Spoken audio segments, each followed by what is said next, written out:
Welcome to this explainer. Today we are uncovering a truly fascinating secret about modern artificial intelligence. We often think of AI as this infinitely complex web of high-level mathematics, right? But today, we're going to look at a shockingly simple mathematical operation that fundamentally revolutionized deep learning. Get ready, because we're about to see how a single line of basic everyday math literally powers the most advanced neural networks in the world. So, we have to start with a fundamental question. What makes a neural network actually smart? We know from our sources that neural networks learn by finding patterns.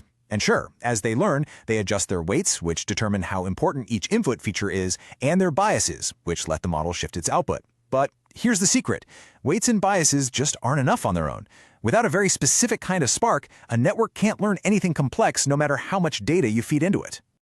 Okay, let's dive into this spark. It's called an activation function. Think of an artificial neuron like a tiny bouncer at a club.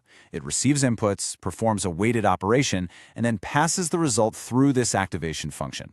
The function decides exactly how much signal is allowed to pass on to the next layer. And crucially, as our sources highlight, it introduces non-linearity. This is absolutely crucial. It is the literal key to learning complex, abstract patterns in data. Act 1. The linear trap. To really appreciate why these functions are such a game changer, we first need to look at the massive hurdle early computer scientists ran into.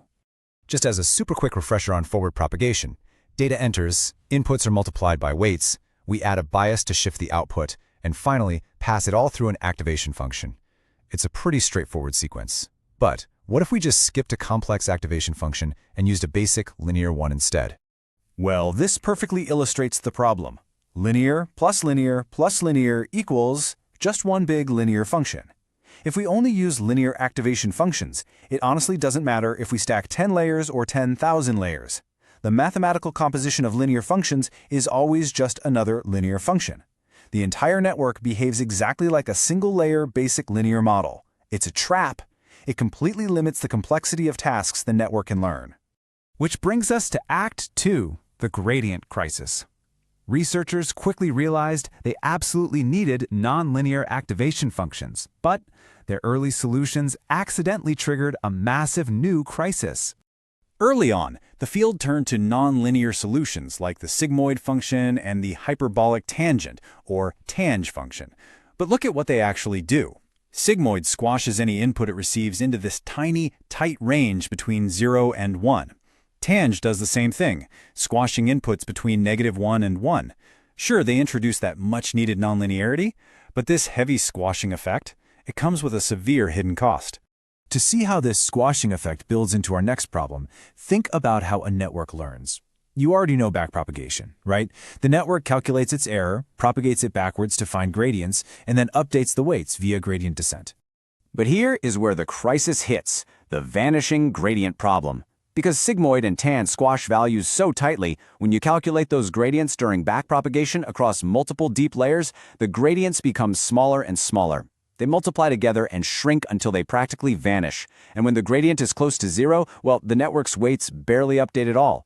The learning process completely stalls out in the deeper layers. The network literally stops getting smarter. Act 3, the simple hero. So, deep learning was totally stuck. How do you get nonlinearity without squashing the gradients into nothingness? Enter the incredibly unlikely savior of machine learning. Meet ReLU, which stands for Rectified Linear Unit. The concept here is wonderfully straightforward. ReLU activates a node if its input is positive, but it outputs exactly 0 if the input is negative. I know it sounds almost too basic, but this ridiculously simple concept became the default engine for modern neural networks. And this brilliantly illustrates why ReLU was such a massive breath of fresh air. Just compare the intimidating, computationally heavy calculus of the sigmoid math to ReLU's math, max of 0 and x. That's not a typo, and it's not an abbreviation. That is literally the entire equation. It's beautifully, unintimidatingly simple. So, the absolutely crucial point is just this single line of math. Think about what max of 0 and x actually does. It looks at the input number. If that number is negative, it throws it away. Actually, scratch that. It just zeroes it out entirely. But if the number is positive, it acts as an open gate and lets the exact same number pass straight through unchanged. It's just a simple threshold deciding whether a signal gets to continue its journey. So here's a quick summary of why ReLU won the activation function war. First, it mitigates the vanishing gradient problem. Because it leaves positive numbers completely alone, acting as that open gate, the gradients don't shrink when they pass through positive neurons during backpropagation. Second, it is computationally highly efficient. Calculating a simple max function is incredibly fast compared to computing exponentials for sigmoid. And third, this combination of strong gradients and fast math is exactly what enables us to stack deep, abstract layers to create the incredibly powerful AI we see today. Act 4. The tragic flaw. But, as with all incredible breakthroughs in tech, every hero has a weakness. Machine learning is an ongoing, imperfect science, and ReLU is definitely no exception. Now, what's really interesting about this is that the fatal risk all comes down to one single number, 0. Remember how ReLU ruthlessly zeroes out any negative input? Well, that massive computational advantage actually creates a literal dead zone inside the network. As our source material highlights, this ruthless zeroing out can lead to dead neurons, where some neurons never activate. It's a widely known phenomenon in the field. A lot of engineers just call it the dying ReLU problem. Let's walk through this tragic chain reaction, basically the anatomy of a dead neuron. Step 1. A large negative input forces the ReLU function to output a 0. Step 2. Because the output is 0, it produces a gradient of exactly 0 during backpropagation. And step 3, a 0 gradient means the weights for that neuron will never, ever update again. It gets completely stuck. No matter how much more data you feed the network, that neuron is permanently disconnected from learning. It is, for all intents and purposes, dead, bricked. Let's bring this all together.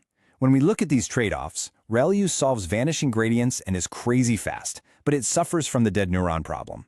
Sigmoid and Tan give us these nice smooth curves, but they cause vanishing gradients. Ultimately, despite the fatal flaw, ReLU's benefits vastly outweigh its downsides. It is the key that unlocks the massive, deep architectures we rely on today. Which leads us to a fascinating final question to leave you with. If our absolute most powerful AI networks, the ones driving cars and writing code, are built on a simple algorithm that permanently kills some of its own neurons, what imperfect, brilliant solution are we going to discover next? The science of machine learning is still unfolding, and there is just so much more to learn. Thank you so much for joining me on this explainer. Keep questioning the algorithms, and I'll see you next time.